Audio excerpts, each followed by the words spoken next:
जय हिंद बच्चों, कैसे हैं आप सभी। बच्चों, लास्ट क्लास में हमने एग्रीगेट डिमांड से रिलेटेड जितने भी कंपोनेंट्स और न्यूमेरिकल से रिलेटेड जितने भी एस्पेक्ट्स हैं उन सबको कंप्लीट किया। आज की क्लास में हम बच्चों सारे के सारे न्यूमेरिकल्स की किस किस तरीके से एग्जामिनर हमसे न्यूमेरिकल्स पूछ सकता है और हमारी क्या बेस्ट अप्रोच होनी चाहिए उनको सॉल्व करने की, वो हम इस वीडियो में सीखने वाले हैं। और लास्ट तक जाते जाते हम excess demand, deficient demand, inflationary gap, deflationary gap, उनके रिलेटेड कॉजेस, मेजर्स और क्या कहते हैं, इन सबको कंप्लीट करके अपने एग्रीगेट डिमांड की जो भी यूनिट है उसके रिलेटेड जो भी क्वेश्चन आएगा, ये दावा करेंगे, ये पक्का करेंगे, इंश्योर करेंगे कि कोई भी क्वेश्चन हमसे एग्जाम में छूटे ना। ठीक है, तो आप अपने रवि सर के साथ बने रहिए। भरोसा कीजिए, इस वीडियो के बाद आपको कोई भी डाउट नहीं रह जाएगा। ठीक है, चलो वीडियो को स्टार्ट करते हैं। न्यूमेरिकल स्टार्ट करने से पहले बच्चों हम देखते हैं हमको कौन कौन से फॉर्मूले यूज करने हैं इस चैप्टर में। अगर आपने मेरी पिछली वीडियो नहीं देखी है तो मेरी आपसे बहुत बहुत रिक्वेस्ट है कि आप उसको जरूर देखें, ताकि आपको पता चले कि हम जो फॉर्मूला यूज कर रहे हैं उनके पीछे कंटेक्स्ट क्या है। ठीक है, ताकि आपको पता चले कि हमारे पास जो फॉर्मूला है उनको यूज क्यों कर रहे हैं, हम कहाँ कैसे यूज कर रहे हैं। ठीक है, चलो सबसे पहले C is equal to C bar plus MPC into Y. फिर हमारा S is equal to minus का इस बार प्लस में एमपीएस इंटू वाई। हमारा एडी इज इक्वल टू क्या होता है, C plus I. Y is equal to क्या होता है, C plus S. Equilibrium level हो तो बच्चों, इक्विलिब्रियम लेवल में जब हमको क्वेश्चन बोलेगा इक्विलिब्रियम लेवल है तो हम क्या यूज करेंगे, Y is equal to C plus S और Y is equal to C plus I. ये दोनों हम यूज करेंगे। इसका मतलब C plus S is equal to C plus I. हमारा सी से सी गया, S is equal to I. ठीक है, इसी तरीके से अगर delta S is equal to delta I भी होगा। इसके बाद हमारा एमपीसी, एपीसी, एपीसी, एमपीएस और APS. MPS is equal to delta C upon delta Y. APC is equal to delta, delta नहीं बच्चों, C upon Y. MPS is equal to delta S upon delta Y और APS is equal to S upon Y. ठीक है, ये हमको फॉर्मूले याद करने, यूज करने हैं। ठीक है, इनको आप लिख लो।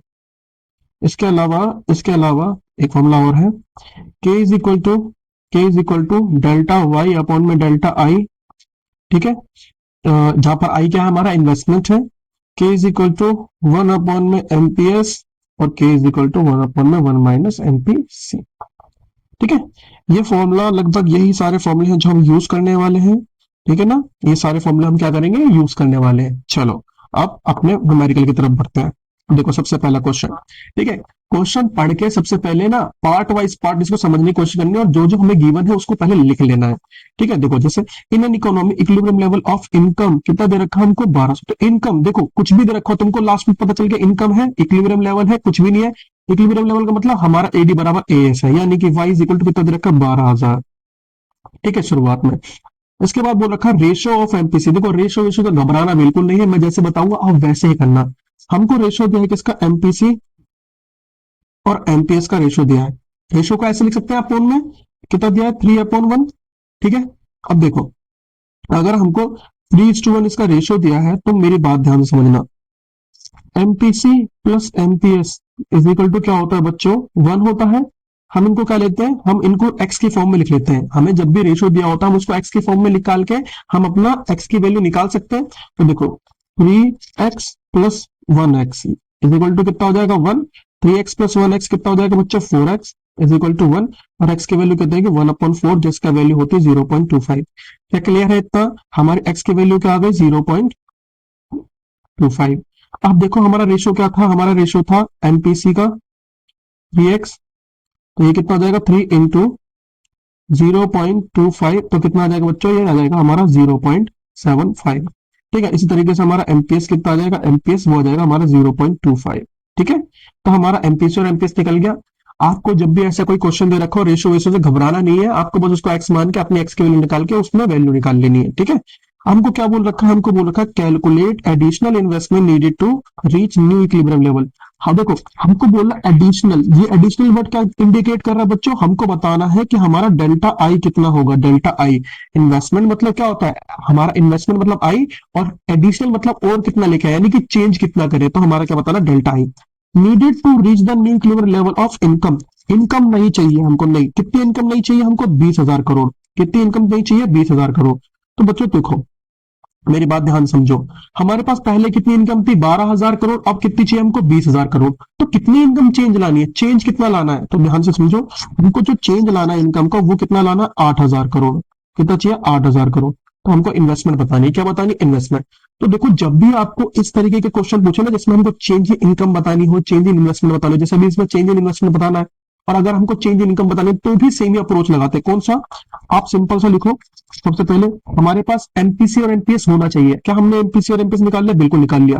तो इनमें से कोई सा भी एक यूज कर लेंगे, हम एमपीएस यूज कर लेंगे। तो इसके अंदर जो फॉर्मुला यूज होता है बच्चों, हमारा इन्वेस्टमेंट और इनकम का रिलेशन कौन बताता है? Investment multiplier. और उसका फॉर्मुला क्या होता है? 1 अपॉन में एमपीएस। एक फॉर्मुला ये होता है, हमने अभी ऊपर देखा। अब एक इज इक्वल टू 1 अपॉन में एमपीएस की वैल्यू कितनी देखी बच्चों? 0.25, जो कितनी हो जाएगी हमारी? पॉइंट आऊंगा 20 25 चौके यानी कि 4। तो हमारा के कितना आ गया बच्चा? 4। ठीक है, एक फॉर्मूला। अब देखो के का ही दूसरा फॉर्मूला यूज करूंगा। K is equal to delta Y upon delta I. अब के की वैल्यू कितनी रखी है हमने? यहाँ पर 4 रखेंगे। डेल्टा वाई निकाल, डेल्टा वाई कितना चाहिए हमें? डेल्टा वाई हमको 8,000 चाहिए। डेल्टा वाई की वैल्यू पुट करो भाई, 8,000। ठीक है, डेल्टा आई कितना है? डेल्टा आई तो निकालना है, क्रॉस मल्टीप्लाई करेंगे। डेल्टा आई इधर आ गया, 4 नीचे आ जाएगा। तो कितना आ जाएगा? ये हमारा delta I is equal to 2,000 crore. ठीक है बच्चों, ये हमारा आ गया डेल्टा इजिकल टू 2,000 करोड़। इतना सिंपल अप्रोच है। ठीक है, अगर हमको इनकम में चेंज निकालना होता तो हमको इन्वेस्टमेंट में चेंज देता, तब भी हम सेम अप्रोच निकालते। यानी कि हमको के को 2 बार इस्तेमाल करना है, दो अलग अलग फॉर्मुले से, ताकि हम एक चीज पहले के फाइंड करेंगे और फिर के को हम डेल्टा आई और डेल्टा वाई के रेशो में रख देंगे। ठीक है, अगर हमको डेल्टा आई दे रखा है तो डेल्टा वाई निकालना होगा, अगर डेल्टा वाई निकालना है तो डेल्टा आई निकालना होगा। और इन दोनों को निकालने के लिए हमको मल्टीप्लायर की वैल्यू चाहिए, जो हमारा एमपीसी और एमपीएस से आ जाएगा। क्लियर है? चलो आगे बढ़ते हैं। देखो क्वेश्चन में क्या दिया है? इन an economy marginal propensity consume, मैंने क्या बोला? जो जो दिया है सब कुछ लिख लो। एमपीसी कितना दिया? 0.75, है ना? तो एमपीएस कितना हो जाएगा? नहीं निकालना तो भी लिख लो, 0.25। If investment expenditure is increase by 500 crore, देखो इंक्रीज हुआ है यानी कि डेल्टा आई 500 करोड़ से बढ़ गया।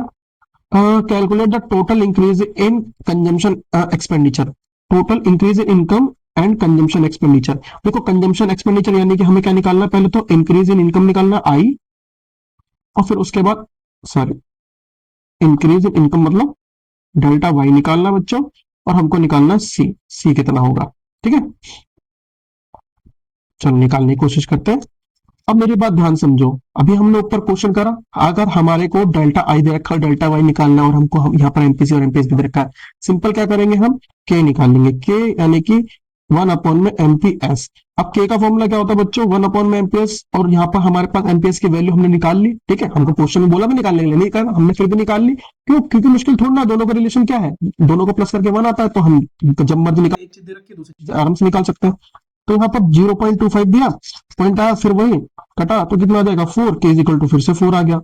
ठीक है, अब देखो हमको K is equal to delta Y upon delta I, हमें क्या दे रखा है? यहाँ पर डेल्टा आई दे रखा है, हमें क्या निकालना है? डेल्टा वाई निकालना है।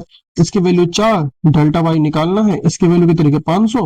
तो हमारा डेल्टा वाई कितना आ जाएगा बच्चों? यहाँ पर मल्टीप्लाई करूंगा, कितना आ जाएगा? 2,000। कितना आ जाएगा? 2,000। हमारा कितना आ गया? ये 2,000 करोड़। ठीक है, 2,000 करोड़, है ना? यूनिट लगाना मत भूलना, कई बार टीचर यूनिट के नंबर काट लेता है।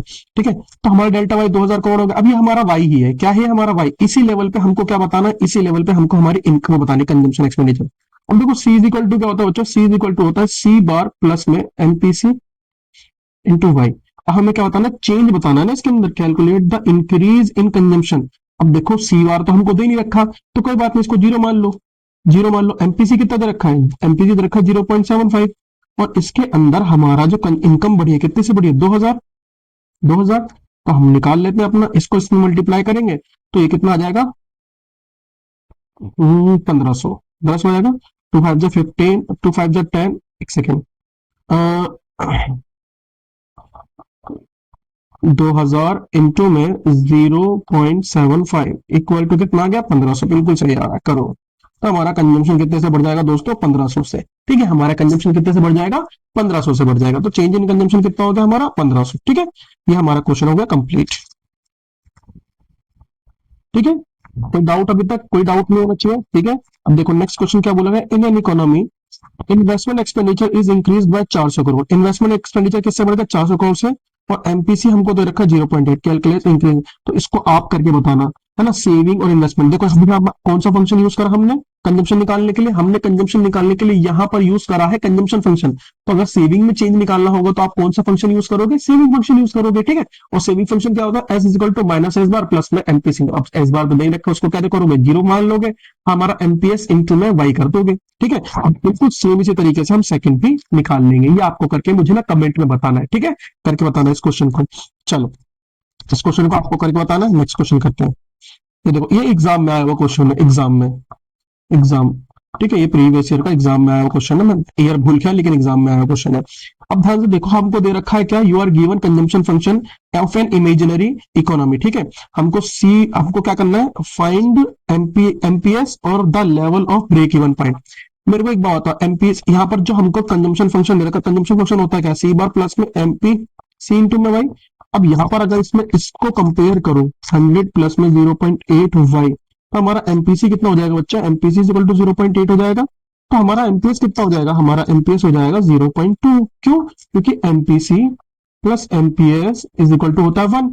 अब एमपीसी हमको 0.8 दे रखा है, तो इसको प्लस करेंगे, एमपीएस इक्वल टू 1, तो MPS is equal to 1 minus 0.8, तो एमपीएस इज इक्वल टू कितना हो जाएगा हमारा 0.2, ठीक है। इतना तो सिंपल, इतना तो आप कर लोगे आराम से। हमें बोला ब्रेक इवन पॉइंट बताना है, ब्रेक इवन पॉइंट क्या होगा, the level of income at break even point. और मेरी बात ध्यान से सुनो, हमारा ब्रेक इवन पॉइंट होता क्या है, आपको पता होना चाहिए ना, जहां पर कंजम्पशन और इनकम क्या हो जाती है, दोनों बराबर हो जाते हैं, जितने कमा रहा हूं उतने ही खर्च कर रहा हूँ।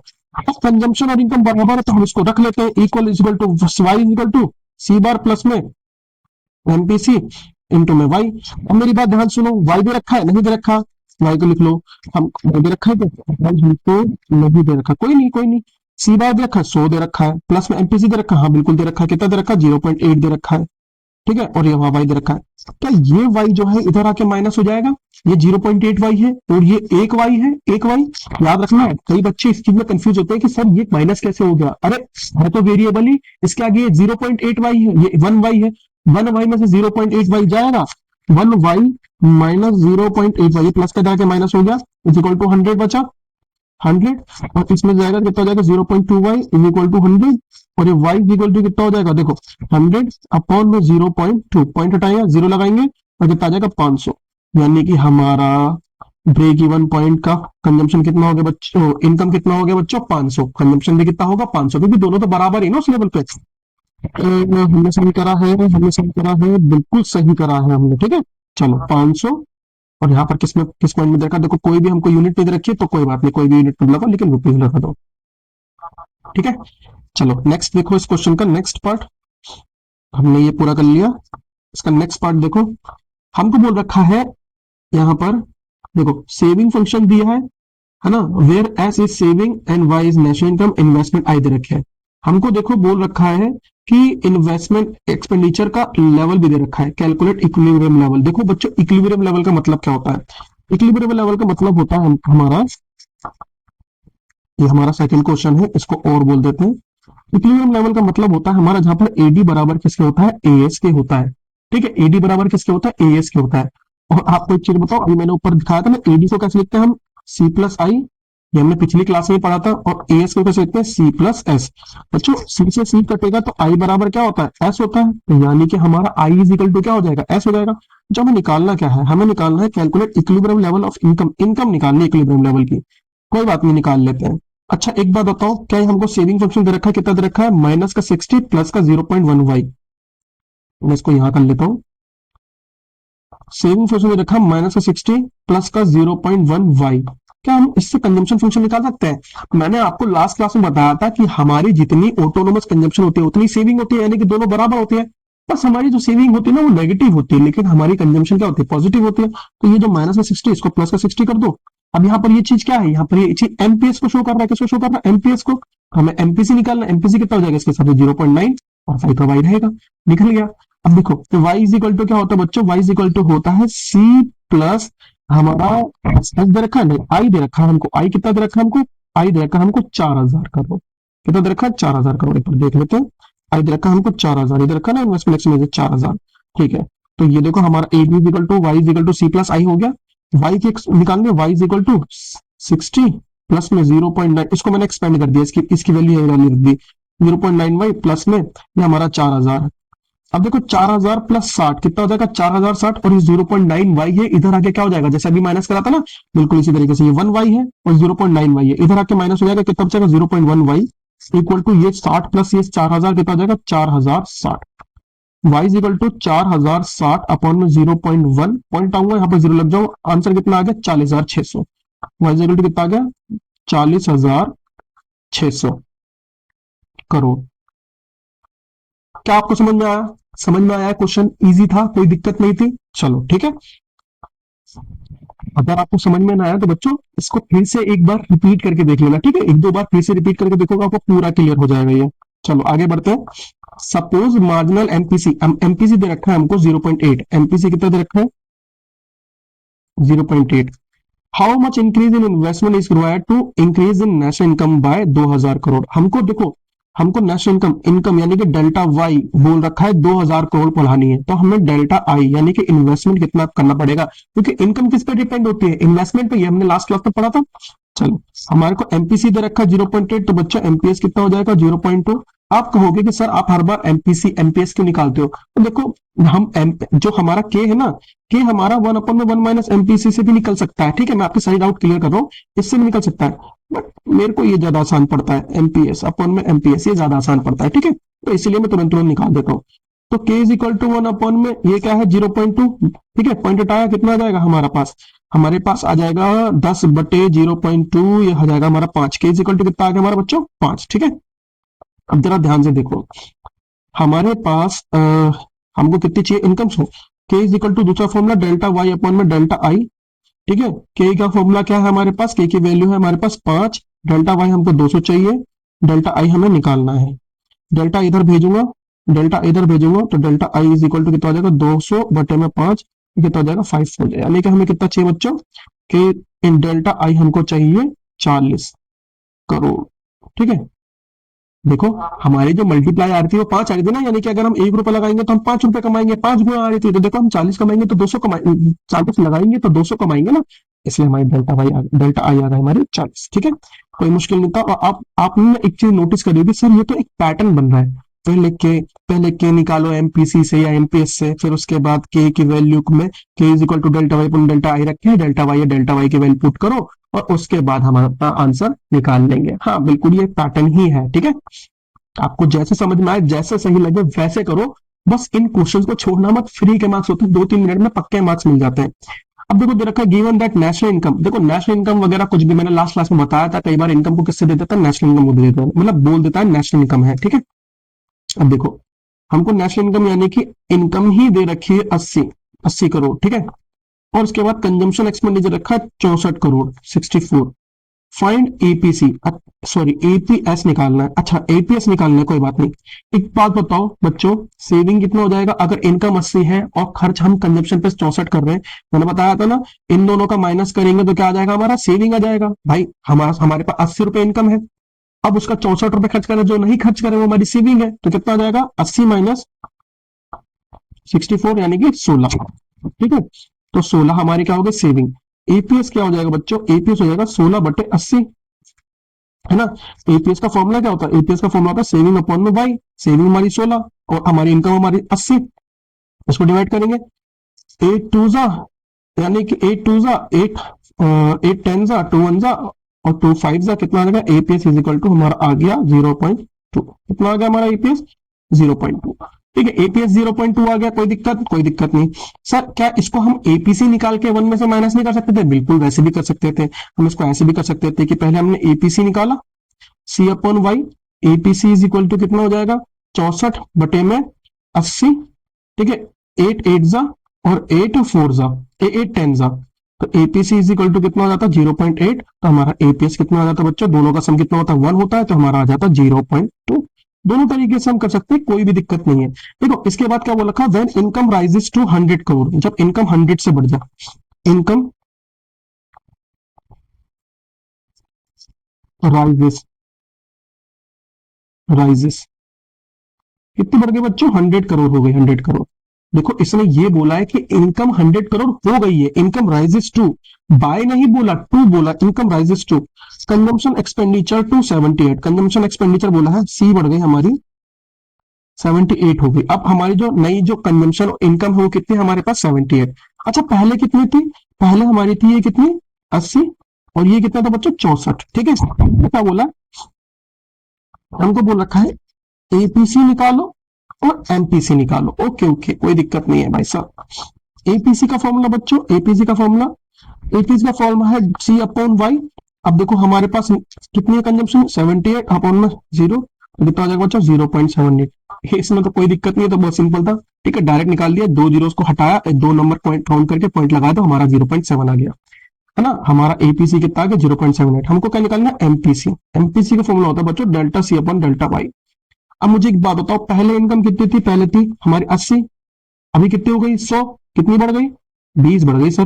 तो डेल्टा वाई कितना हो गया, डेल्टा वाई तो हो गया हमारा 20। अब डेल्टा यहाँ पर हमारा डेल्टा सी कितना होगा, देखो 64 है, ये कितना 78, कितना बढ़ गया होगा ये 6 और 8, 6 और 8 78, 78 माइनस 64, ठीक है, कितना आ गया 14 बढ़ गया भाई 14, ठीक है। अब देखो 2 से डिवाइड कर दो, 2 से डिवाइड करूंगा 7, ये कितना जाएगा 10। अब देखो ये कितना हो जाएगा 0.7, तो एमपीसी कितना हो गया हमारा, एमपीसी कितना हो गया हमारा 0.7, दोनों निकल गए। क्या कोई दिक्कत आई, बहुत सिंपल तरीके से हमने दोनों चीजें निकाल दी, ठीक है। अब मैं बता रहा हूँ आपको क्वेश्चन बहुत इजी होते हैं, आप उनको देख के घबराए मत करो, बस खाली आपको फॉर्मूले पता होना चाहिए और कहां पर कौन सा फॉर्मूला ठीक ढंग से लगाना है वो बस थोड़ी बेसिक कैलकुलेशन आपको थोड़ी डिवाइड वगैरह अच्छी होनी चाहिए, बस आपके 3 नंबर 4 नंबर पक्के हो जाते हैं, ठीक है। If national income is 90 crore, हमारे को नेशनल इनकम यानी कि वाई दे रखा 90, कंजम्पशन एक्सपेंडिचर दे रखा 80, सी दे रखा हमको 81, और बोला का फाइंड एपीएस, एपीएस एपीएस निकालना है भैया, ठीक है। तो निकाल लेते हैं, देखो भाई 90 रुपए है, 81 खर्च कर रहा है, तो सेव कितना कर रहा होगा बच्चों, सेव कर रहा होगा ये no, APS is equal to क्या होता है एस अपॉन वाई, अभी करा हमने, APS is equal to 9 upon, कितना हो जाएगा 1 अपॉन 10, 9 वन 9, 9 10 90, और ये कितना आ जाएगा 0.1, कितना आ गया 0.1, तो एपीएस कितना आ गया बच्चों 0.1। अगर हमसे एपीसी कहा होता तो एपीसी कितना होता, एपीसी हो जाता है हमारा 0.9, कितना हो जाता है हमारा एपीसी 0.9, ठीक है। इसके बाद क्या बोला है, वेन इनकम राइजेस टू 100, अब देखो इनकम 100 हो गई है, इनकम 100 हो गई है, न्यू इनकम, ये हमारी y1 है, y2 मान लेते कितनी हो गई है 100, ठीक है। तो हमारी कंजम्पशन कितनी हो जाती है 88, C2 कितने हो जाते हैं हमारे 88, पहले कितने थे 81। बोल रहा है what will be the marginal propensity to consume and marginal propensity to save. अरे भाई साहब कुछ भी नहीं है, बहुत सिंपल, कितनी बढ़ रही है हमारी डेल्टा वाई, कितना आ गया डेल्टा वाई हमारा 10, और हमारा डेल्टा सी कितना हो जाएगा बच्चों, डेल्टा सी हो जाएगा हमारा 7। एमपीसी कितना होता है, MPC is equal to 0 delta C upon delta Y, और ये कितना हो जाएगा हमारा 7 अपॉन डेल्टा वाई कितना है 10, तो कितना हो जाएगा एमपीसी 0.7। तो बच्चों आप जैसे बच्चा बच्चा आप कह देगा एमपीएस हो जाएगा सर जी 0.3, ठीक है, ये इतना इजी हो गया। क्लियर है, क्लियर है, क्लियर है, यहां तक समझ में आ रहा होगा। चलो आगे बढ़ते हैं। In an economy 20% increase in investment, 20% increase in investment result in 100% increase in income. हमारे पास इन्वेस्टमेंट कितना बढ़ता है बच्चों 20%, कितना investment, delta I is equal to 20% बढ़ रहा है, 20% को हम एक तरीके से लिख सकते हैं, परसेंट हटा हुआ नीचे 100 लग जाएगा 100, तो कितना बढ़ रहा है 0.2 बढ़ रहा है, कितना बढ़ रहा है बच्चों 0.2। तो हमारा इनकम कितना बढ़ रहा है, डेल्टा वाई कितना बढ़ रहा है 100% बढ़ रहा है, 100% का मतलब बच्चों एक बढ़ रहा है, यानी कि ये अगर दो बढ़ा इसको दो, इन दोनों में रिलेशन क्या होगा, इन दोनों में रिलेशन निकालते हैं, मान लो दोनों को 10 से मल्टीप्लाई कर दो, मतलब 0.2 है और ये 1 है, तो हमारा देखो इसमें और इसमें कितने का मल्टीप्लाई मल्टीप्लाई निकाल लेते, चलो मल्टीप्लाई निकालते, डेल्टा वाई अपॉन में डेल्टा आई, है ना, के इज इक्वल टू कितना हो जाएगा, डेल्टा वाई कितना है हमारे पास, डेल्टा वाई है 1, डेल्टा आई कितना निकला बच्चों 0.2, ठीक है, पॉइंट आया 0 लगा, कितना आया हमारे पास 5 गुना, यानी कि के इज इक्वल टू 5 हो गया। सिंपल सिंपल, मैंने ये जो के निकाला ना बिना पढ़े, ये इसलिए निकाला ताकि आपको पता चले इन दोनों में रिलेशन क्या है। भाई अगर मैं 1 रुपए लगाऊंगा, अगर मैं 1 रुपए लगाऊंगा तो मेरे को 5 रुपए मिलेंगे, अगर मैं 1 पैसा लगाऊंगा तो मुझे 5 पैसे मिलेंगे, अगर मैं 0.20 रुपए लगाऊंगा तो मेरे को 1 रुपया मिलेगा, क्योंकि 0.20 इंटू 5 कितना होता है 1 रुपया होता है। सिंपल, समझ में आया आप लोग। ठीक है। अब देखो, हमको बोला calculate marginal propensity to consume. अच्छा, ये तो निकाल लेंगे। के इज इक्वल टू क्या होता है बच्चों? के इज इक्वल टू 5 आ गया हमारा। अब के इज इक्वल टू एक फॉर्मूला 1/एमपीएस, है ना। आप बोलोगे सर एमपीसी निकालने के लिए कहा है। अरे एमपीएस आ जाएगा तो एमपीसी भी आ ही जाएगा। अब के की वैल्यू क्या है? 5, 1/एमपीएस, इसको तो भेजेंगे एमपीएस इज इक्वल टू 1/5, 5 से डिवाइड करेंगे 0.2 आ गया। कितना आ गया हमारा? 0.2। अगर हमारा एमपीएस 0.2 है तो आप में से बच्चा बच्चा कहेगा 0.8 हमारा हो जाएगा एमपीसी। क्या मुश्किल था? मुश्किल था? नहीं था। हमने के निकाल लिया पहले ही, हमसे बोला नहीं था, फिर भी मैंने के निकाल लिया अपने आप से ही। ठीक है, चलो next question.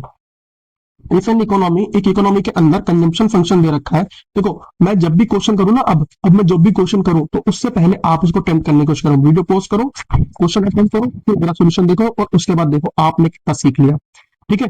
Consumption function is given by C, और हमको दे रखा है ये ऑटोनोमस इन्वेस्टमेंट भी दे रखा है हमको। अच्छा, ऑटोनोमस इन्वेस्टमेंट बच्चों मैंने बताया तो, ऑटोनोमस इन्वेस्टमेंट जो चेंज नहीं होती। हमको निकालना है क्या? इक्विलिब्रियम लेवल ऑफ इनकम निकालना है फर्स्ट। ठीक है, हम इनकम निकाल इक्विलिब्रियम लेवल निकाल लेते हैं। तो y इज इक्वल टू बच्चों क्या होता है? सी प्लस आई। तो y इज इक्वल टू सी की वैल्यू क्या दे रखी है हमको? 100 प्लस 0.75 y, प्लस में आई की वैल्यू कितनी दे? 150। ठीक है। अभी 0.75 वाई है। अब तक तो आप सीख गए होंगे कि ये अगर यहाँ पर है, इसको यहाँ पर लेके माइनस कर देंगे, क्योंकि 1 वाई है, 0.75 है, इधर आके क्या हो जाएगा? माइनस हो जाएगा, और माइनस होकर क्या मिलेगा हमको? 0.25 वाई। अब ये 100 है, ये 150 कितना हो जाएगा? 250। तो y इज इक्वल टू ये 0.525 वाई यहाँ पर मल्टीप्लाई में, इधर आके क्या हो जाएगा? ये डिवाइड। तो 250 बटे में 0.25, पॉइंट हटाऊंगा, 2 जीरो लगा दूंगा, 25 एक कम, कितना आ गया हमारे पास? y is equal to 1000। कितना आ गया बच्चों? 1000। ठीक है, 1000 तो इस करोड़ में दे रखा है। ठीक है, करोड़। क्लियर है। हमको दूसरी चीज क्या निकालनी है? दूसरी चीज consumption and saving at the equilibrium level of income. Consumption और सेविंग निकाल लेते हैं। y इज इक्वल टू, देखो कंजम्पशन का formula C plus I, Y की वैल्यू 1000, सी प्लस आई, आई की कितनी वैल्यू निकली हमारी? 150। इसको इधर माइनस करेंगे तो कितना आ जाएगा हमारे पास? 1000 माइनस 150 इज इक्वल टू सी 850। कितना आ गया हमारा? सी 850। देखो, अगर आप ऐसा नहीं निकालना चाहते तो हमारे पास ये जो कंजम्पशन का फंक्शन दे रखा है, इसमें हम वाई की वैल्यू पुट करके निकाल सकते हैं। 100 प्लस 0.75 इंटू में 1000। ठीक है, 1000, सी इज इक्वल टू 100 प्लस में ये 0.75 वाई है, और वाई की वैल्यू है 1000। 1000 मल्टीप्लाई करेंगे तो बच्चों कितना आ जाएगा? 750। और सी इज इक्वल टू कितना आ गया? 850। आप इस तरीके से करके अपना आंसर भी कंफर्म कर सकते हैं कि जो हमारा आंसर आ रहा है वो सही है या गलत है ना। दूसरी चीज क्या निकाल लेते हैं हमको? एस। अब बहुत सारे बच्चे होंगे, पता क्या करेंगे बहुत सारे बच्चे? y is equal to C plus S, Y is equal to C plus S, यहाँ पर 1000 रखेंगे, इज इक्वल टू 850 प्लस में एस, इधर आएगा कितना आ जाएगा? 150 इज इक्वल टू एस। लेकिन एक बात बताओ, आप मुझसे पढ़ रहे हो तो मैं आपको कुछ ट्रिक बताऊंगा नहीं बताऊंगा? देखो, आपसे बोला ना इक्विलिब्रियम लेवल, इक्विलिब्रियम लेवल, और मैंने, अगर आपने अच्छे से ये चीज पढ़ रखी है तो आपको पता होना चाहिए कि इक्विलिब्रियम लेवल पर हमारा सेविंग और इन्वेस्टमेंट इक्वल होता है। निकालने की जरूरत ही नहीं है। जो इन्वेस्टमेंट दे रखी है, बोल रखा है ना ऑटोनोमस सेविंग, तो जो इन्वेस्टमेंट दे रखी है वही हमारा सेविंग हो जाएगा। तो मैं ये करने की जरूरत नहीं थी, डायरेक्ट लिखो S is equal to 150 equilibrium level, बस खत्म। ठीक है, कुछ भी दिमाग लगाने की जरूरत नहीं है आपको। जब भी ये जो वर्ड देता है ना इक्विलिब्रियम, इससे बहुत सारी चीजें तो इजी हो जाती है। ठीक है, चलो याद रखना।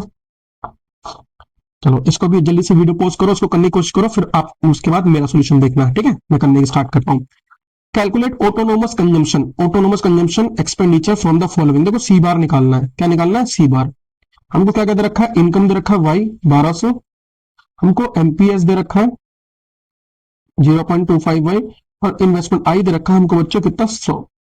कोई बड़ी चीज नहीं, निकाल लेंगे। हमारे पास वाई इज इक्वल टू क्या होता है बच्चों? C plus I. इसको और एक्सपेंड करेंगे तो क्या हो जाएगा? Y is equal to C bar plus में MPC into Y plus I. ठीक है, जिसकी वैल्यू दे रखी है उसको पुट कर दो। वाई दे रखा 1200, सी बार हमको निकालना है। हमारा देखो 0.25 है, एमपीसी कितना हो जाएगा बच्चों? 0.75। तो 0.75 इंटू में 1200, और प्लस में आई कितना दे रखा है बच्चों? आई दे रखा है 100। ठीक है, 1200 करेंगे इंटू 0.75 तो कितना आ जाएगा? 900। कितना आ जाएगा? 900। 1200 सी बार प्लस में 900 प्लस 100, तो इन दोनों को प्लस करेंगे कितना जाएगा 1000, 1000 इधर माइनस करेंगे कितना जाएगा 200 सी बार। ठीक है, जितना कम हो सके उतना स्टेप कम करा करो ताकि कैलकुलेशन जल्दी हो, हम अगले क्वेश्चन पे जल्दी बढ़े। ठीक है ना, हमको टाइम थोड़ा पूरा दिन थोड़ा देना इस पे, तो हमारा सी बार आ गया। ठीक है, चलो आगे करते हैं। चलो, ये हमारे सारे के सारे न्यूमेरिकल खत्म हो चुके हैं। आई होप आपको ये सारे न्यूमेरिकल अच्छे से समझ में आ गए होंगे। ठीक है ना, आप एक बार इनको फिर से देखोगे, फिर से सॉल्व करना, शुरू से देखना, एक एक क्वेश्चन करके खुद से सॉल्व करना, और उसके बाद मुझे बताना कि आपको कमेंट करके बता देना कि आपको ये सब समझ में आया या नहीं आया। ठीक है, चलो अब हम बढ़ते हैं अपने नेक्स्ट टॉपिक की तरफ, एक्सेस डिमांड, इन्फ्लेशन और इन्फ्लेशन। फिर इसके बाद हम समझेंगे डिफ्लेशन और क्या कहते हैं डेफिशिएंट डिमांड वगैरह। तो सबसे पहले समझिए एक्सेस डिमांड होता क्या है। हमने जब पिछली क्लास में पढ़ा था तो हमने दो तरीके की डिमांड पढ़े थे, एक पढ़े थे हमने एग्जेंट डिमांड और एक पढ़ा था हमने एक्सपोज डिमांड। तो एग्जेंट डिमांड वो होता है जो हम प्लान करने की कोशिश सोचते हैं कि भाई हम फ्यूचर में ये खरीदेंगे, ऐसे ऐसा होगा। ठीक है, और एक्सपोज जो होता है वो एक्चुअल डिमांड होता है। अब मेरी बात ध्यान समझना, मार्केट के अंदर हमने सोचा कि इतना प्रोडक्ट, इतना हम डिमांड होगा, इतना हम प्रोडक्शन कर लेते हैं। प्रोड्यूसर तो अजम्पशन बेसिस पे प्रोडक्शन करते हैं ना कि भाई इतना तो आ ही जाएगा, इतना तो आ ही जाएगा। ठीक है, अब जो हमारी हमारी जो सप्लाई थी एएस, डिमांड को हमने ये मान के हमने उसके अकॉर्डिंग सप्लाई करी, ये हमारी एडी हो गया। ठीक है, अब ये हमारा क्या है एडी और ये हमारा क्या है इक्विलिब्रियम लेवल। बट एक्चुअली में हुआ क्या बच्चों, एक्चुअली में जो डिमांड थी वो एक्चुअल लेवल से ज्यादा हो गई, जो एक्चुअल लेवल से ज्यादा हो गई। अब एक्चुअल लेवल से जब डिमांड ज्यादा हो गई तो बताओ, प्रोडक्शन तो इतनी करी है हमने, प्रोडक्शन कितनी करी है, प्रोडक्शन इतनी करी है। अब प्रोडक्शन इतनी करी है, लेकिन बच्चों डिमांड, ये जो हमारे एडी है ये एडी वन है, तो ये डिमांड कितनी हो गई, डिमांड इतनी हो गई, प्रोडक्शन इतनी है। यहाँ पर क्या लेंगे हम, इनकम, आउटपुट या फिर एम्प्लॉयमेंट। ठीक है, कुछ भी ले लो। और ये क्या, ये पॉइंट है हमारा, ये हमारा एडी का पॉइंट है, ये हमारा इसका पॉइंट, और यहाँ पर क्या लेते हैं हम एडी और एएस लेते हैं। ठीक है, हाँ हमारी जो इक्विलिब्रियम है वो नई इक्विलिब्रियम कहाँ आ रही है, ये आ रही है, इवन पे आ रही है। अब मुझे एक बात बताओ, ये जो पॉइंट है इतना तो हमने प्रोडक्शन करा, लेकिन डिमांड बच्चों कितनी आ रही है, इतनी आ रही है। ये इन दोनों के बीच में क्या रह गया, ये इन दोनों के बीच में गैप रह गया, क्या रह गया, गैप रह गया। ये इन दोनों के बीच में बच्चों गैप रह गया। इसी गैप को बच्चों हम क्या कहते हैं, इन्फ्लेशनरी गैप कहते हैं, इन्फ्लेशनरी गैप, इन्फ्लेशनरी गैप। ठीक है, इन्फ्लेशनरी गैप। और यही क्या दिखाता है बच्चों, ये इन्फ्लेशन दिखाता है। ये जो नई डिमांड बनी है ना, इसकी वजह से हमारी जो हमने जो सोचा था वैसा तो हुआ नहीं, ज्यादा डिमांड हो गई है ना। अब इसके हमें क्या पढ़ना है, कारण पढ़ना है, रीजंस, फिर उसके इम्पैक्ट पढ़ना है। ठीक है, और फिर उसके मेजर्स पढ़ेंगे कि भाई साहब क्या क्या इसके तरीके हैं कि इसको हम ठीक कर सकते हैं।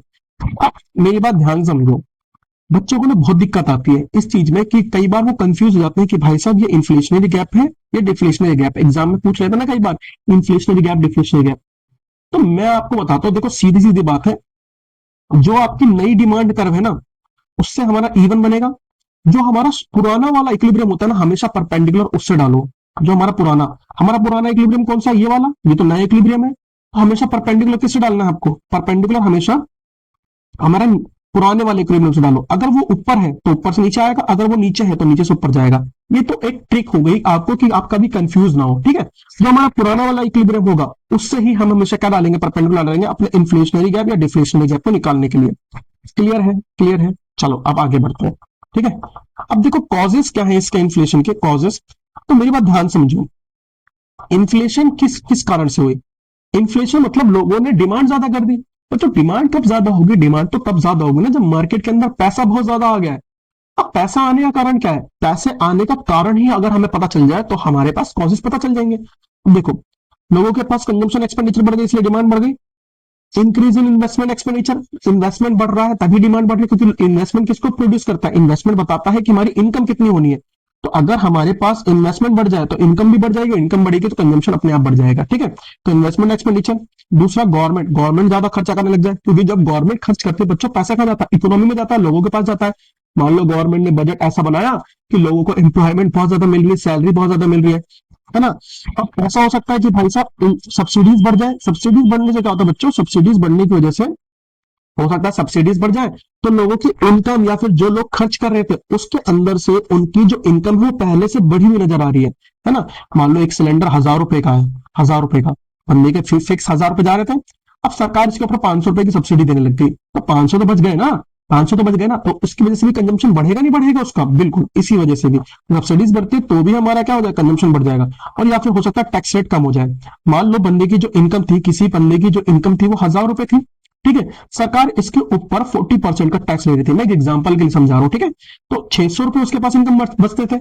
अगर टैक्स रेट क्या हो जाएंगे, कम हो जाएंगे, अगर ये टैक्स रेट कम हो जाएंगे तो मान लो अब उसके पास सरकार सिर्फ 10% खर्च, 10% टैक्स ले रही है, तो इनकम कितनी बची, 900 रुपए बची नहीं बची, तो 300 रुपए का फर्क आया, ये 300 रुपए क्या करेगा, वो खर्च ही तो करेगा, कंजम्पशन तो करेगा, तो इसकी वजह से डिमांड बढ़ जाएगी। तो ये जो 3-4 रीजन थे, ये कॉमन रीजन थे जिसकी वजह से हमारे पास इकोनॉमी के अंदर ना हमारी डिमांड इंक्रीज हो जाती है। तो इस कंडीशन को बोलते हैं एक्सेस डिमांड, है ना, क्या बोलते हैं इसको, एक्सेस डिमांड या फिर इन्फ्लेशनरी गैप, ठीक है, या इन्फ्लेशन। इसके इम्पैक्ट क्या पड़ेंगे बच्चों, इम्पैक्ट इम्पैक्ट बड़े इंटरेस्टिंग है इसके। देखो, सबसे पहले जनरल प्राइस लेवल इंक्रीज हो जाएगी, महंगाई बढ़ जाएगी, इन्फ्लेशन हो जाएगा, ठीक है, ये पहला इम्पैक्ट। दूसरा loss of profit, loss of profit कैसे, अब जैसे मान लो मैं ना, मैं समोसे बेचने वाला हूं, मैं समोसे बेचने वाला, आपके समोसे समोसे बेचने का काम करना स्टार्ट कर रहे हैं, 10 समोसे बेचता हूँ, 10 समोसे बिक जाते हैं, ठीक है, मैंने दुकान खोली, 10 समोसे बनाए, 10 समोसे बना के बेच दिया, उसके बाद कोई खरीदने नहीं आया, यानी कि 10 समोसे की ही डिमांड थी और 10 समोसे की ही सप्लाई थी। मेरे को ऐसा होने लग गया कि मैं 10 समोसे बना रहा हूँ और सामने से 50 लोग आ रहे हैं खरीदने के लिए। अरे, तो बताओ, अगर मैं 10 की जगह 50 समोसे बनाता या और ज्यादा बनाता, तो क्या मेरे पास प्रॉफिट होता? लेकिन अभी मैंने बनाया नहीं, अपने उसी पे टिका रहा, तो उसकी वजह से क्या हुआ, क्या मेरे प्रॉफिट का लॉस हो गया, क्या मेरा प्रॉफिट चला गया? तो उसे बोलते हैं लॉस ऑफ प्रॉफिट, ठीक है, due to insufficiency in the meeting of supply, supply को मीट नहीं कर पाए, मतलब डिमांड को मीट नहीं कर, insufficiency of meeting of demand, हमारी सप्लाई डिमांड को मीट नहीं कर पाई, इसकी वजह से क्या हो गया बच्चों, हमको नुकसान हो गया। वेज प्राइस स्पाइरल, अब देखो ये बड़ा इंटरेस्टिंग चीज है और ये अलग से भी क्वेश्चन करके पूछता है। देखो वेज प्राइस स्पाइरल क्या है, किसी कारण से हमारी डिमांड बढ़ गई, मतलब किसी कारण से डिमांड बढ़ी, डिमांड बढ़ने से बच्चों क्या होगा, डिमांड बढ़ने से ना प्राइस बढ़ गई, है ना, इन्फ्लेशन आ गया मार्केट के अंदर। अब देखो मार्केट के अंदर इन्फ्लेशन आएगा, प्राइस बढ़ेगी, तो एक जो नॉर्मल बंदा जो एम्प्लॉय पे काम कर रहा है, यानी किसी के अंदर सैलरी वेजेस पे काम कर रहा है, तो वो जाके क्या कहेगा, सर सर सर, अपने एम्प्लॉयर को कहेगा, सर महंगाई बढ़ रही है, मेरी सैलरी बढ़ाओ, सर मेरी सैलरी बढ़ाओ। सर भी सोचेंगे चलो भाई ठीक है बढ़ा देते हैं, सैलरी बढ़ा दी। अब सर इतने अच्छे तो है नहीं, सैलरी बढ़ाएंगे तो उसको रिकवर तो करेंगे ना, रिकवर कहां से करेंगे बच्चों, प्रोडक्शन करा, प्रोडक्शन करा, प्राइस बढ़ा दिया, क्या कर दिया, प्राइस बढ़ाया, गुड्स का प्राइस बढ़ा दिया। अब ये चीज देखो ना, पहले तो किसी और कारण से हमारी जनरल प्राइस लेवल बढ़ रही थी, अब यहां पर जो उसने अपनी वेजेस बढ़ाई थी, सैलरी बढ़ाई थी, उस सैलरी को कवर करने के लिए उसने प्राइस को इंक्रीज कर दिया। अभी जो प्राइस इंक्रीज हुई है, ये जो प्राइस इंक्रीज हुई है, अब इसकी वजह से फिर से इन्फ्लेशन आएगा, और ये इन्फ्लेशन फिर से वो क्या करेगा, एम्प्लॉय आएगा, सर सर फिर से प्राइस बढ़ गई, मेरी सैलरी बढ़ाओ। अब ये कंटिन्यू चलता रहेगा, चलता रहेगा, वो प्राइस बढ़ाएंगे, वो सैलरी बढ़ाएंगे, वो प्राइस बढ़ाएंगे, वो सैलरी बढ़ाएंगे, ये स्पाइरल है, कंटिन्यू कंटिन्यू कंटिन्यू चलता रहेगा। इसे बोलते हैं वेज प्राइस स्पाइरल, जब तक गवर्नमेंट इसके अंदर इंटरवीन नहीं करती है, ठीक है। चलो, market distortion and decline product quality, ठीक है, मार्केट डिस्टोर्शन एंड डिक्लाइन। अब देखो सप्लाई जो है वो तो लिमिटेड रह गई, डिमांड ज्यादा हो गई, डिमांड ज्यादा है, तो इस कंडीशन में बच्चों क्या होगा, इस कंडीशन के अंदर डिमांड को पूरा करने के लिए जो, वो क्या कहते हैं, डिमांड को पूरा करने के लिए जो भी हमारे प्रोड्यूसर है, वो ऐसे दर दर दर तो प्रोडक्शन करो, जो भी रिसोर्सेज लगा दो, जल्द से जल्द प्रोडक्शन होना चाहिए, हमने तो कोई और उसका फायदा नहीं लेगा। इस कंडीशन की वजह से ना, इस कंडीशन से लोग ना अपनी प्रोडक्ट की क्वालिटी को इग्नोर करेंगे और जैसे मर्जी प्रोडक्शन हो रहा है जल्द से जल्द सप्लाई करने की कोशिश करेंगे, है ना, क्योंकि डिमांड ही इतनी ज्यादा हो जाती है, सप्लाई कम रह जाती है, इसको बोलते हैं इन्फ्लेशन, ठीक है। अब इसको ठीक करने के उपाय क्या है, ठीक करने के, तो देखो इसको ठीक करने के दो उपाय हैं, एक फिस्कल पॉलिसी और हमारी मॉनेटरी पॉलिसी है। देखो फिस्कल पॉलिसी बच्चों किसकी होती है, याद रखना ये चीज, फिस्कल पॉलिसी जो होती है वो गवर्नमेंट की होती है, किसकी होती है, गवर्नमेंट की। और हमारी मॉनेटरी पॉलिसी किसकी होती है, बैंक की होती है, जनरली किसकी होती है, सेंट्रल बैंक की, सेंट्रल बैंक, ठीक है। सबसे पहले समझते हैं, देखो हमारे पास रीजन क्या थे, कॉजेस क्या थे, भाई साहब ये कॉजेस थे, मैं आपको ट्रिक बता देता हूँ। फिस्कल पॉलिसी के अंदर जो ये कॉजेस थे ना गवर्नमेंट की तरफ से, इन्हीं सबको क्या कर दो, जो बढ़ रहा है वो कम कर दो, जो कम होता है वो बढ़ा दो। यानी कि टैक्स क्या हो रहे थे बच्चों, टैक्स कम हो रहे थे, टैक्स कम हो रहे थे, टैक्स को क्या कर दो, बढ़ा दो। सब्सिडीज क्या होती, कम हो रही, बढ़ रही थी, इसको क्या कर दो, कम कर दो। गवर्नमेंट एक्सपेंडिचर क्या होते, बढ़ रहे थे, गवर्नमेंट अपने एक्सपेंडिचर कम कर, तो क्या कर दो, कम कर दो। एक्सपोर्ट्स को क्या कर दो, रेस्ट्रिक्ट कर दो, और इंपोर्ट ड्यूटी को क्या कर दो, कम कर दो, ताकि जो एक्सपोर्ट्स थे यानी कि बाहर से पैसा कमा रहे थे लोग और पैसा आ रहा था देश के अंदर, इनफ्लो बढ़ रहा था, उस पर थोड़ा कंट्रोल हो, लोग थोड़ा सा इंपोर्ट ज्यादा करने लग जाए। अब जरा ध्यान से समझो, जब टैक्स रेट बढ़ेंगे तो लोगों की इनकम पहले से कम हो जाएगी, तो वो कम खर्च करेंगे, सब्सिडीज क्या कहते हैं कम करेंगे, तो उनकी इनकम का जो गैप था, जो पहले एक्स्ट्रा इनकम मिल रही थी उनको सब्सिडीज की वजह से, अब वो भी कम हो जाएगी। अब गवर्नमेंट क्या करेगी, गवर्नमेंट अपना एक्सपेंडिचर कम करेगी तो मार्केट में पैसा नहीं जाएगा, और मार्केट में पैसा नहीं जाएगा तो वही हमारे पास, लोगों के पास परचेजिंग पावर कम होगी। हमारा ओवरऑल ऑब्जेक्टिव क्या है, लोगों की परचेजिंग पावर को कम करना। और यही चीज हम किस में करेंगे, मॉनेटरी पॉलिसी में करने वाले। मॉनेटरी पॉलिसी में भी क्या करो भाई, मॉनेटरी पॉलिसी हमारे पास दो तरीके, क्वांटिटेटिव और क्वालिटेटिव। ठीक है, क्वांटिटेटिव एंड क्वालिटेटिव। अब मेरी बात ध्यान समझना, देखो यहां पर ये सीआरआर क्या होता है, एसएलआर क्या होता है, क्या कहते हैं, ये सब क्या होता है, ये सब ना बड़े डिटेल में हमने किसमें पढ़ रखा है, मनी एंड बैंकिंग में पढ़ रखा है। ये सारे रेट कौन से होते हैं, सीआरआर क्या होता है, ये वो पोर्शन होता है जो कमर्शियल बैंक को आरबीआई के पास यानी सेंट्रल बैंक के पास रखवाना पड़ता है in the form of cash. SLR क्या होता है, अपने पास ही कमर्शियल बैंक रखते हैं in the form of reserve के फॉर्म में रखते हैं, किसमें, गोल्ड और फॉरेन सिक्योरिटीज के रूप में रखते हैं। ऐसे बैंक रेट क्या होता है, रेपो रेट क्या होता है। अगर हमारे कमर्शियल बैंक लोन लेते हैं किससे, सेंट्रल बैंक से, अगर शॉर्ट टर्म के लिए ले रहे हैं तो क्या कहते हैं, रेपो रेट, और अगर लॉन्ग टर्म के लिए रहे हैं तो बैंक रेट। इसके बाद रिवर्स रेपो रेट, हमारी सेंट्रल बैंक की कमर्शियल बैंक से जब लोन ले ले तो उसको बोलते हैं रिवर्स रेपो रेट, क्योंकि जिस रेट पे लेंगे, जिस इंटरेस्ट रेट पे रहते हैं उनका नाम होता है रिवर्स रेपो रेट। और ओपन मार्केट ऑपरेशन क्या होता है, सेंट्रल बैंक क्या करती है, अपने सरकार के जितनी भी सिक्योरिटीज वगैरह उसको मार्केट में बेचने की कोशिश करती है। ठीक है, अब मैं ना आपको एक ट्रिक देता हूं। अब जैसे हमारे पास हमारे पास क्या हो रहा है, यहाँ पर इन्फ्लेशन हो रहा है, क्या हो रहा है, इन्फ्लेशन। तो बच्चों इन्फ्लेशन के टाइम पर क्या करना चाहिए, हमारे बैंक को क्या करना चाहिए, सारे के साथ देखो, ओवरऑल हमारा ऑब्जेक्टिव क्या है, ओवरऑल हमारा ऑब्जेक्टिव है कि भाई लोगों से परचेजिंग पावर कम करो और उनसे किसी तरीके से पैसे खींच लो। तो बस एक ही तरीका है, सारे रेट बढ़ा दो और मार्केट के अंदर जो भी सिक्योरिटीज है उनको बेच दो, सरकार की सिक्योरिटीज को बेच दो। देखो जब रेट बढ़ाएंगे तो बैंक लोन नहीं दे पाएंगे, और जब लोन नहीं देंगे, लोन नहीं दे पाएंगे या फिर लोग लोन लेंगे नहीं क्योंकि रेट इतने हाई हो गए। और जब मार्केट के अंदर लोन नहीं जाएगा तो परचेजिंग पावर ओवरऑल क्या हो जाएगी, कम होती चली जाएगी। दूसरा, जब सरकार मार्केट के अंदर सरकार सॉरी गवर्नमेंट के जितने भी हमारे बॉन्ड सिक्योरिटीज वगैरह है वो आरबीआई सेल करना स्टार्ट करेगी ओपन मार्केट ऑपरेशन के अंदर। तो जब वो सेल करेंगे तो लोग उसको खरीदेंगे। सेल क्यों करेंगे, डिस्काउंटेड रेट पे सरकार के जितने भी हमारी सिक्योरिटीज वगैरह उनको बेचेंगे। तो भाई सरकार का भरोसा, भाई सरकार की प्रॉपर्टी वगैरह जो भी उनके अंदर इन्वेस्ट करना तो लोग ज्यादा प्रेफर करते हैं। तो जब उसको डिस्काउंटेड रेट पे बेचेंगे तो लोग उसको खरीदने की कोशिश करेंगे, तो वही पैसा कहाँ जाएगा, सरकार के पास वापस आ जाएगा। तो मार्केट के अंदर से फिर से, देश के अंदर से फिर से लेवल ऑफ जो हमारी परचेसिंग पावर थी वो कम होती चली जाएगी। और ये तब तक करेंगे जब तक हमारा इन्फ्लेशन कंट्रोल में नहीं आ जाता। ठीक है, तो क्या करना चाहिए, जब भी इन्फ्लेशन हो रेट बढ़ा दो और हमारी सिक्योरिटीज को बेच दो। इसी का उल्टा कब करेंगे, इसी का उल्टा करेंगे डिफ्लेशन में, सारे रेट कम कर दो और हमारे जो भी सिक्योरिटीज उनको खरीदना स्टार्ट कर दो। मार्जिन रिक्वायरमेंट का मतलब क्या होता है बच्चों, मार्जिन रिक्वायरमेंट का मतलब होता है ऐसा मार्जिन, जब आप लोन लेने गए, मान लो 1 लाख का लोन था, तो कई बार ऐसा होता है कि जब आप ऐसा लोन लेते हो तो आपको ना इंटरेस्ट पहले देना पड़ता है। तो 1 लाख के लोन पे 5,000 का इंटरेस्ट है, 1 लाख के लोन पे 5,000 का इंटरेस्ट है, तो आपको सिर्फ 95,000 रुपए मिले, 95। 1 लाख का लोन है, ठीक है, और उसमें से आपने 5,000 रुपए पहले चुका दिए, मतलब पहले काट के दे दिया और खाली 95,000 मिले। लेकिन जब आप रीपेमेंट करने जाओगे तो पूरा पेमेंट कितना करोगे, 1 लाख का, 1 लाख का रीपेमेंट करोगे। इसे बोलते हैं मार्जिन रिक्वायरमेंट। सर ये कैसे हेल्प करता है, अब मान लो इन्फ्लेशन है तो मार्जिन रिक्वायरमेंट क्या करेंगे, बढ़ा दो। मार्जिन रिक्वायरमेंट क्या करो बच्चों, बढ़ा दो। मार्जिन रिक्वायरमेंट बढ़ाने से क्या होगा, अब 1 लाख का लोन है, अगर हम मार्जिन रिक्वायरमेंट बढ़ा देंगे तो मान लो 90,000 दे रहे हैं, अरे 10,000 का इंटरेस्ट काट लिया, और बढ़ा दो 15,000 पे काट लिए, यानी कि सिर्फ 85,000 दे रहे हैं। तो जब इतना ज्यादा मार्जिन रिक्वायरमेंट रखेंगे तो कोई लोन लेगा, नहीं लेगा, जिसको जरूरत होगी वो तो ले ही लेगा। लेकिन ज्यादातर लोग जो नॉर्मली लोन ले रहे थे वो रुक जाएंगे, जिससे परचेसिंग पावर मार्केट में कम होगी। मोरल सोल्यूशन क्या है, मोरल सोल्यूशन वही सरकार बोलती है कि भाई साहब पैसों को थोड़ा लिमिट में यूज करो, है ना, नैतिक प्रभाव के सहारे जनता को जागरूक करनी होती है। और इसी के अंदर राशनिंग ऑफ क्रेडिट के अंदर जो भी अथॉरिटीज हैं जो हमारे क्रेडिट का राशनिंग करते हैं, क्रेडिट बांटते हैं, उनको कंट्रोल में लाएगी कौन, आरबीआई यानी कि सेंट्रल बैंक। ठीक है, ये सिंपल है, मैंने बताया ना, जब भी हमारा इन्फ्लेशन हो सारे रेट क्या कर दो, बढ़ा दो। और ये क्या है, जो भी हमारे कॉजेस थे उनके बिल्कुल उल्टा कर दो, हमारा फिस्कल पॉलिसी हो जाएगी, याद रखना। क्वेश्चन पढ़ते समय ना, क्वेश्चन करते समय आपको ये चीज का ध्यान रखना है कि आपसे पूछा क्या है। कई बार वो हमसे पूछ लेता है फिस्कल पॉलिसी।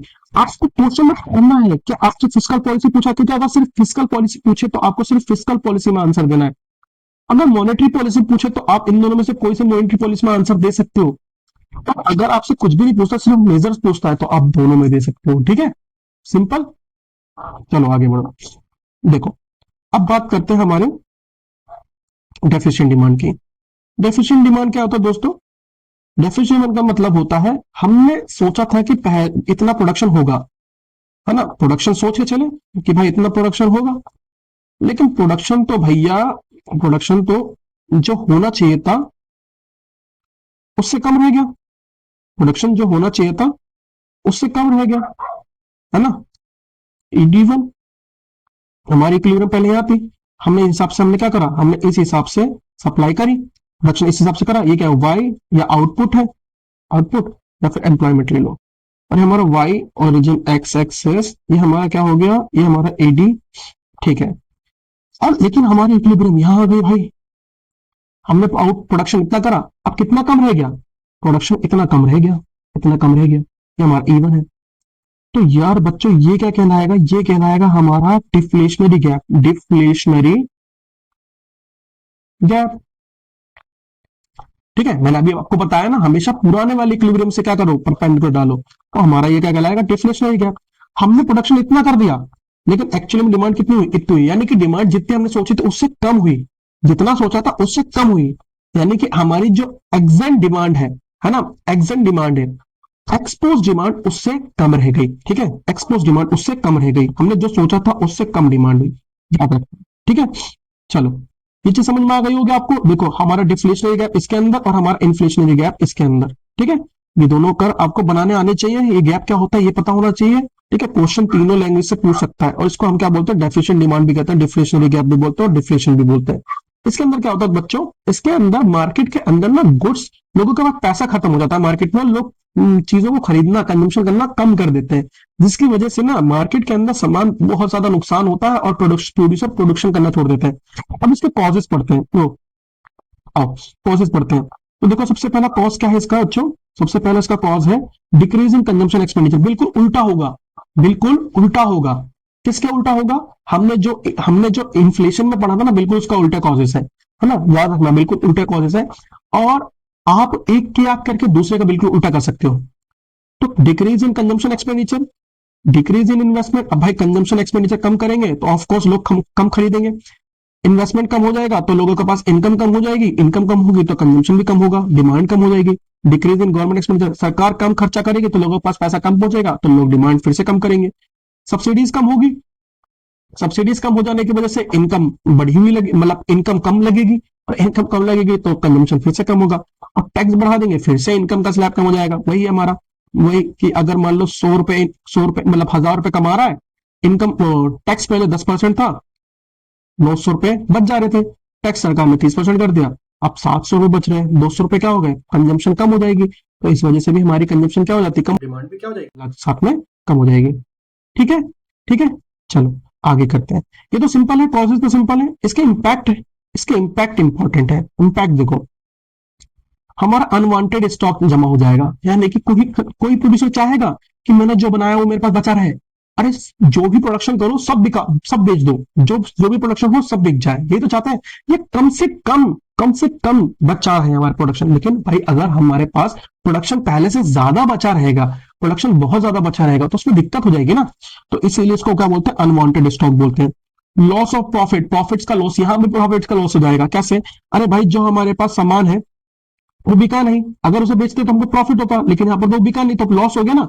दूसरा, फिर जब लोगों के पास, लोग क्या करेंगे, अगर प्रोडक्शन नहीं होगा, अगर प्रोडक्शन नहीं होगा तो क्या मैं अपने पास किसी को काम के लिए रखूंगा, क्योंकि पुराना स्टॉक बचा हुआ है, पहले वही बिक जाए। अगर वो नहीं बिक रहा तो मेरे पास जो नया स्टॉक बनाने के लिए जो लोग हैं उनको मैं अपने पास क्यों रखूंगा। तो इससे मार्केट के अंदर एम्प्लॉयमेंट आती है, एक देश के अंदर अनएम्प्लॉयमेंट जनरेट होने लग जाती है।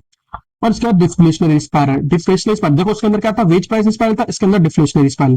देखो क्या होता है, डिमांड कम होगी किसी कारण, प्राइस कम हो जाएगी, फिर डेट डिफॉल्ट होगा, प्राइस कम होने की वजह से डेट डिफॉल्ट, इसकी वजह से लोग क्या होंगे, बैंक करप्ट होंगे, क्योंकि पैसा कंप्लीट नहीं हो पाएगा। देखो मैंने काम करने के लिए लोन लिया, लोन ले लिया, अब डिमांड कम हो गई, डिमांड कम होने प्राइस कम हो गई, प्राइस कम होने के जो सामान बेचा उससे मेरा पैसा रिकवर नहीं हुआ, जिसकी वजह से बैंकरप्सी आई और ले ऑफ हो गया, जिसकी वजह से अब वो बंदा प्रोडक्शन करने के लायक नहीं है, जिससे फिर से डिमांड में कमी आ जाएगी। ठीक है, तो क्योंकि उनने इनकम कमाई नहीं, बैंकरप्सी आ गई, पैसे कम हो गए, फिर से उसकी वजह से लो डिमांड। तो ये भी क्या है, डिफ्लेशनरी स्पाइरल चलता रहता है, चलता रहता है, कंटिन्यू चलता रहता है। ठीक है, अब देखो इसके भी मेजर्स क्या है, मेजर्स टू कंट्रोल डिफ्लेशन या डिफ्लेशनरी गैप और या फिर डेफिशिएंट डिमांड, तीनों तीनों के नाम सेम ही है। ठीक है, तीनों नाम से है, आपको एक ही चीज करनी है। अब देखो फिस्कल पॉलिसी क्या है, देखो टैक्स रेट, यहां पर क्या करेंगे बच्चों, टैक्स रेट, हमको लोगों के पास पैसे पहुंचाने हैं, हमें परचेसिंग पावर बढ़ानी है, परचेसिंग पावर बढ़ाने के लिए लोगों के पास पैसे होने चाहिए, पैसे होने के लिए क्या करना पड़ेगा, जो टैक्स रेट है उनको बढ़ाए नहीं कम कर दो, ताकि लोगों के पास पैसा ज्यादा हो। सब्सिडीज क्या करें, कम करें नहीं, बढ़ा दो, बिल्कुल उल्टा कर दो ना, जो इसके कॉजेज थे उनका उल्टा कर दो फिस्कल पॉलिसी में। गवर्नमेंट एक्सपेंडिचर क्या करनी चाहिए, बढ़नी चाहिए, सरकार खर्च करेगी तो पैसा जाएगा देश में, लोगों के पास पैसा आएगा। रेस्ट्रिक्शन ऑन एक्सपोर्ट, एक्सपोर्ट पे रेस्ट्रिक्शन क्या कर दो, कम कर दो, और इंपोर्ट ड्यूटी क्या कर दो, बढ़ा दो, है ना, ताकि बाहर से इनकम आए लेकिन यहां से पैसे बाहर ना जाए। ठीक है, ठीक है, बिल्कुल उसका उल्टा है, आपको यही करना है। इसके बाद देखो यहाँ पर फिर से वही, अब जितने भी हमारे क्वांटिटेटिव मेजर्स हैं बच्चों, क्या करना है इनको, क्वांटिटेटिव मेजर्स को क्या करना है, इंक्रीज कर दो, सॉरी सॉरी सॉरी, क्वांटिटेटिव उसमें तो इंक्रीज करता है, इसके अंदर क्या कर दो, डिक्रीज कर दो। भाई डिक्रीज करेंगे तो लोन सस्ता मिलेगा, और लोन सस्ता मिलेगा तो लोग पैसा लेंगे, लोन के लिए पैसे लेंगे, बैंक में जाएंगे, भाई पैसा दो पैसा दो, और पैसे लेंगे तो मार्केट के अंदर प्रोडक्शन हो पाएगा, लोग परचेज कर पाएंगे, डिमांड बढ़ेगी, जिसकी वजह से जो हमारे प्रोड्यूसर है वो मोटिवेट भी होंगे, और जब वो मोटिवेट होंगे तो प्रोडक्शन बढ़ेगा, जिससे एम्प्लॉयमेंट भी बढ़ेगा। ठीक है, तो हमें क्या करना है, जितने भी रेट है उसको क्या करना है, कम कर देना है। और ओपन मार्केट ऑपरेशन, देखो ओपन मार्केट ऑपरेशन ना सरकार का, सीबीएसई का बहुत ज्यादा फेवरेट टॉपिक है, पूछता ही पूछता है। तो ओपन मार्केट ऑपरेशन के लिए क्या करेंगे, जब हमारे मार्केट का डिफ्लेशन हो तो इसके केस में हम जितने भी मार्केट के अंदर गवर्नमेंट की सिक्योरिटीज उनको खरीदने की कोशिश करेंगे, लेकिन इन्फ्लेशन में क्या कर रहे थे, इन्फ्लेशन हम उनको बेचने की कोशिश कर रहे थे, क्या कर रहे थे, बेचने की कोशिश कर रहे थे। वही मार्जिन रिक्वायरमेंट, अब हमको मार्जिन रिक्वायरमेंट क्या करना है, 1 लाख के लोन पे, 1 लाख के लोन पे जो हमारा मार्जिन रिक्वायरमेंट था, 1 लाख के लोन पे क्या करो, सिर्फ 2,000 का गैप दो, सिर्फ 2,000 का, मतलब हमारा को गैप कम से कम रखो, ताकि लोग ना अट्रैक्ट हो कि भाई आजा भाई लोन ले जा, आजा लोन ले जा, मेरे पास से लोन ले जा। और मोरल सुएशन, मोरल सुएशन में क्या करो, मोरल सुएशन में लोगों को जागरूक करो कि भाई साहब लोन लो, प्रोडक्शन करो, इन्वेस्टमेंट करो, गवर्नमेंट आपके साथ है, गवर्नमेंट चाहती है कि आप क्या करो, लोन लेके इन्वेस्टमेंट करो, एमएसएमई को खोलो। और राशनिंग ऑफ क्रेडिट में जो हमारी क्या कहते हैं फाइनेंशियल सर्विसेज प्रोवाइड करने वाली एजेंसीज हैं, आरबीआई उनको डायरेक्ट करेगी कि भाई कम से कम इंटरेस्ट रेट पे लोन बांटने की कोशिश करो, ताकि मार्केट के अंदर परचेसिंग पावर बढ़े। ठीक है, देखो मैंने बहुत जितना हो सकता था उतना मतलब इजी करके इन चैप्टर को समझाने की कोशिश करी है। आई होप आपको ये सब समझ में आया होगा। ठीक है, वीडियो अच्छी लगी हो तो प्लीज इसको लाइक करना और शेयर करना, और कमेंट करके मुझे जरूर बताना कि जो आप मैंने क्वेश्चन दिए उसके क्वेश्चन आपके हो रहे हैं या नहीं हो रहे, और समझ आया हो तो इसको लाइक करना। मिलते हैं नेक्स्ट क्लास में, जय हिंद।